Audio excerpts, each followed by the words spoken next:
On the positive side naman, ito yung swerte. Mga kapiksi, no, meron ditong presence ng earth sign, Aquarius, Gemini, Libra. For some of you, maaring may air element kayo sa inyong natal chart, or you may be dealing with another earth sign. Ito guys, parang may madidiscover kayo na swerte. May dadating na swerte, may madidiscover na swerte, may swerteng paparating, no? May swerteng paparating sa inyo mga kapiksi, especially pagdating sa mga pagtupad ng mga pangarap niyo sa buhay. This is no, parang merong kakasangkapanin sa universe na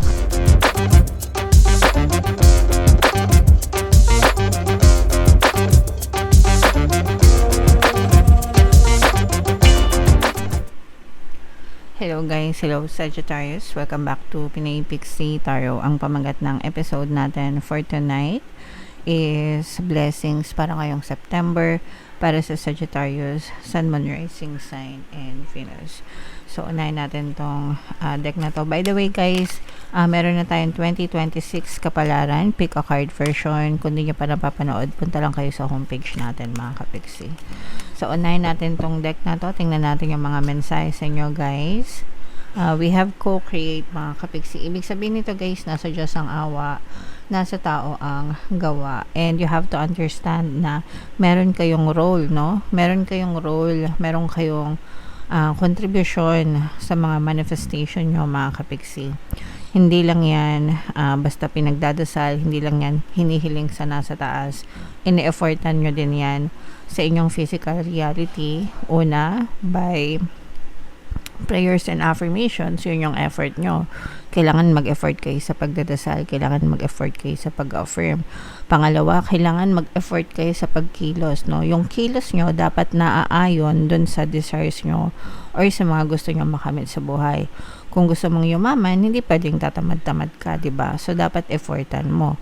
Pangatlo, kailangan effortan mo rin yung pagkakaroon ng positibong mental diet, okay? Dapat yung iniisip mo is naka-align dun sa energy ng desire mo, mga kapiksi. So, yun yung bahagi mo, yun yung contribution mo para mag-manifest yung desires mo. And then, sa universe, yung 50% manggagaling kay universe, yung 50% manggagaling sa inyo guys, okay? So, make sure na ginagawa nyo ang lahat, yung ambag nyo, yung contribution nyo para mag-manifest yung desires nyo guys. And another message for you, ito naman, ibig sabihin nito guys, maaaring meron kayong pagdesisyonan and hindi nyo pa alam. Syempre, hindi naman natin alam yung magiging resulta guys hanggang hindi natin sinusubukan mga kapiksi, okay? So, make sure lang na nakafocus tayo palagi mga kapiksi dun sa ating mga desires, or when it comes to decision making, just tell yourself mga kapiksi na everything is working out in my favor para kahit anong decision pa yung gawin nyo sa buhay nyo, palaging pabor sa inyo yung sitwasyon mga kapiksi, okay? Palaging pabor yung maging resulta for you guys. And another message, Sagittarius, we have peace, okay? Peace, kapayapaan, syempre ito ay blessing, no? This is a luxury guys. Peace, yung pagkakaroon ng kapayapaan mga kapiksi. Syempre kapag tayo ay mapayapa ang ating pamumuhay, di ba? Makakatulog tayo ng mahimbing and hindi tayo masyadong nag-aalala. So, i-main nyo na itong mga peace na to, itong kapayapaan na to, peace of mind, peace of heart. Yan. So, i-main nyo na yan sa comment section mga kapigsi. So, comment down below if naka-resonate kayo guys. Hanapin natin yung energy ng blessings at saka yung energy ng Sagittarius. Habang sinashuffle ko to guys, panoorin nyo muna yung video natin regarding sa ating paano mag-manifest ng abundance video course. Kapiksi, sawa ka na ba sa mga struggles at hirap sa buhay mo? Masipag ka ba at masikap sa buhay ngunit hindi ka pa rin umaasenso? Ilang beses ka na bang nag-attempt mag-negosyo at mag-invest pero palagi ka pa rin nalulugi? Sa pagkakataon na ito ay maaaring may subconscious beliefs ka na nagiging balakid sa iyong pag-unlad at pagyaman. Introducing, paano mag-manifest ng abundance video course. Dito ay matututunan mong ma-overcome ang mga balakid mo para tuluyan ka ng umunlad, umasenso, sumagana, maging matagumpay, successful at maswerte sa iyong kabuhayan, pera, trabaho, negosyo, salapi at kaperahan ng bonggang-bongga. Dali, mag-send na ng email sa pinoypixitarot@gmail.com at simulan na ang iyong pagyaman ngayon. Alright, so sa lahat ng gusto mag-avail ng course guys, naka-flash sa screen nyo. Una, meron tayong paano mag-manifest ng abundance video course. Meron din tayong paano mawala ang third party at magkaroon ng harmonious na relationship. And meron din tayong paano pabalikin si ex, revise breakup. Sa mga interesado guys, mag-send lang kayo ng email sa pinoypixitarot@gmail.com. So, Sagittarius guys, kayo na-present ng King of Wands. Ito yung ating blessings energy mga kapiksi. So, latag natin yung spread nyo guys. And sa mga naghahanap ng mga pampaswerte na lucky charms or lucky bracelet guys, may mga items na makikita kayo sa description box tsaka sa comment section. Click nyo lang guys para mag-check out. Ito yung mga sample, ito yung aventurine guys, ito naman yung citrine. So, i-check out nyo na mga kapiksi.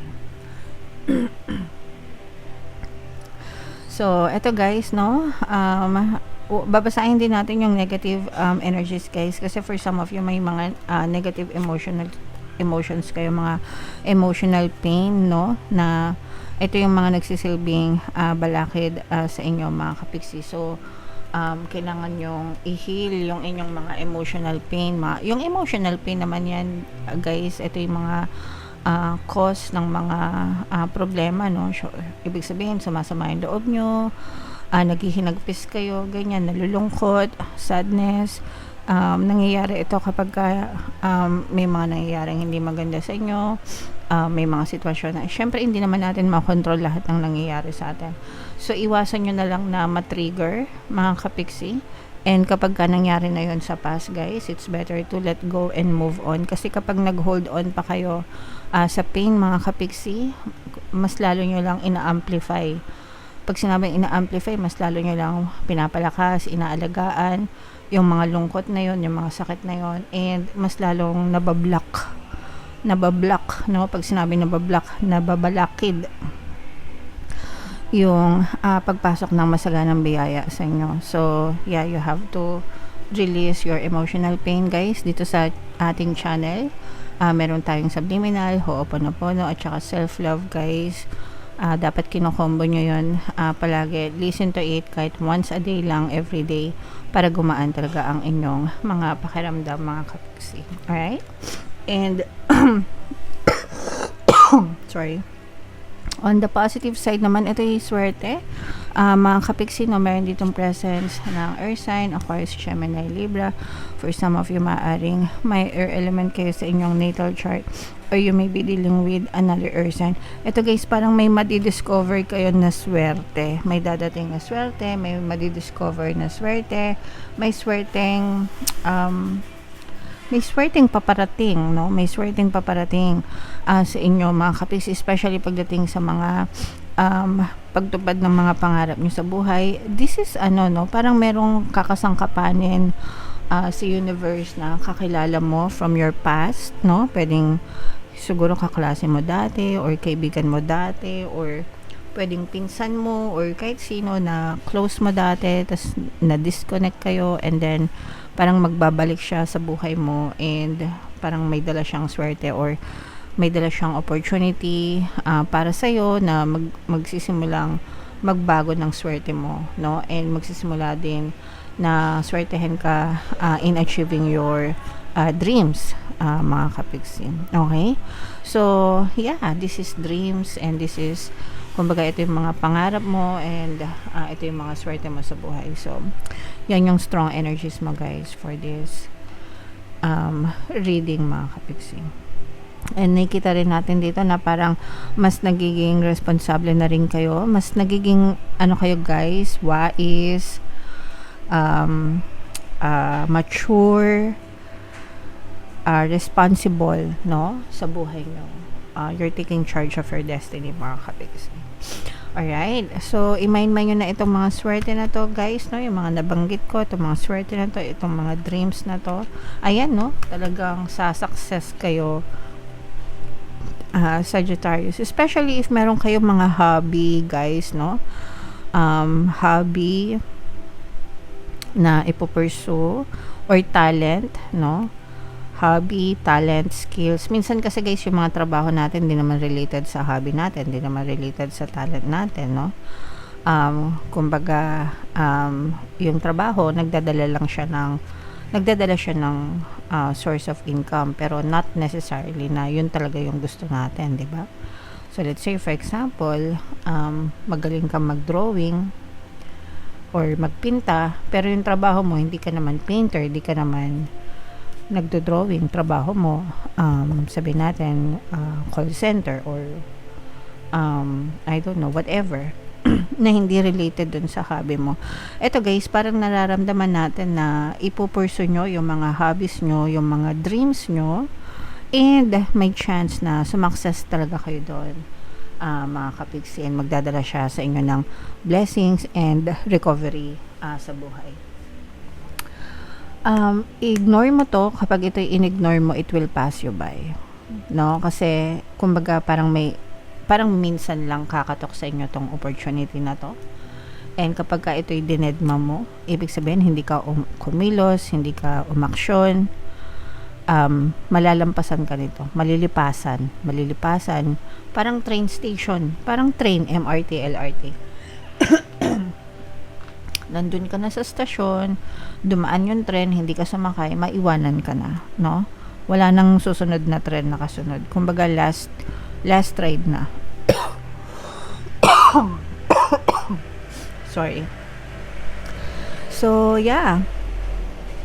Make sure guys na kapag may mga ganitong opportunity, no, marunong kayong kumilos, marunong kayong umaksyon, mag-take advantage guys, kasi nga sabi ko sa inyo, baka malipasan kayo na to guys, okay? But if ever man na ito'y inyong sakyan guys, no, itong magiging daan para makarecover kayo sa inyong buhay, and malaki yung chance na sumakses kayo dito. Alright, so comment down below, Sagittarius, no, if feeling nyo nakaresonate kayo, ito, mind nyo itong mga success na to, itong recovery na to, and again, no, itong swerte na to, mga kapiksi. So, yeah, and kung hindi nyo pa napapanood yung ating 2026 kapalaran guys, ito yung video, ito naman yung ating success stories ng paano mag-manifest ng abundance video course. Thank you for liking, sharing, and subscribing guys. See you next time. I love you all. Have a nice day. Bye-bye.